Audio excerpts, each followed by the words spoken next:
ప్రభువుని నమ్మిన తర్వాత కూడా ఈ వివాహాల విషయంలో కట్న కానుకలని సారి బూరులని ప్రాణం తీసేస్తారు క్రైస్తవులయ్యండు కూడా కొంతమంది. ఇప్పుడు పెళ్ళంటే మామూలు విషయం కాదండి. వాడి కోరికలు వాడుకుంటే వీళ్ళ కోరికలు వాడు సన్నగా ఉండాలి, నాజుగ్గా ఉండాలి, ఎర్రగా ఉండాలి, ఎత్తునగా సరిపోవాలి, జుట్టు పొడుగ్గా ఉండాలి, బాగా చదువుకుని ఉండాలని ఉంటాయి వాడికి. ఈ రోజుల్లో జరుగుతున్నది బయట.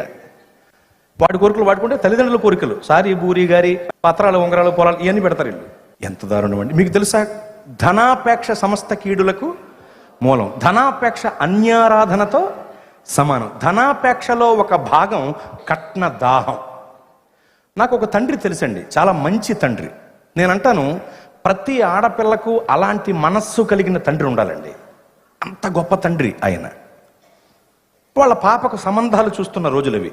నాతో మాట్లాడుతూ అన్నాడు, అయ్యా, నేను నా శక్తికి మించి కట్నం ఇవ్వటానికి సిద్ధపడ్డాను అయ్యగారు, కానీ వాళ్ళు నా జీవితానికి మించి అడుగుతున్నారండి.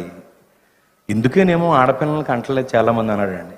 చాలామంది భయపడుతున్నారు ఆడపిల్లలకి అంటాను.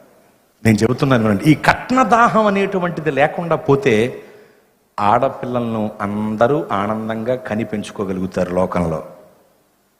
ఎంత దారుణం అండి కట్నదాహం అనేది. కట్నదాహం ధనాపేక్షలో ఒక భాగం. సరే, ఏదో అప్పో చేసి కష్టపడి తండ్రి కట్నం ఇచ్చి పెళ్లి చేసిన తర్వాత మళ్ళీ సార్లు బూర్లు మామూలు కదండి. 50 కేజీల కాజా, 100 కేజీల లడ్డు, 60 కేజీల సలివిడి. ఎరా కొట్టుగాని పెట్టేస్తారా? వ్యాపారం పెట్టేస్తారా ఊళ్ళో? ఇక ఆ పిల్ల సారి తెచ్చిన తర్వాత మీ జీవితంలో మీ వంశంలో అన్నల గట్టు వండుకు తినరేంట్రా, ఇవన్నీ తిని బతికేస్తారా అని అడగాలని ఉంటుంది, కానీ ఫీల్ అవుతారని అడగం. మరి వాటితో బతికేస్తారా జీవితం?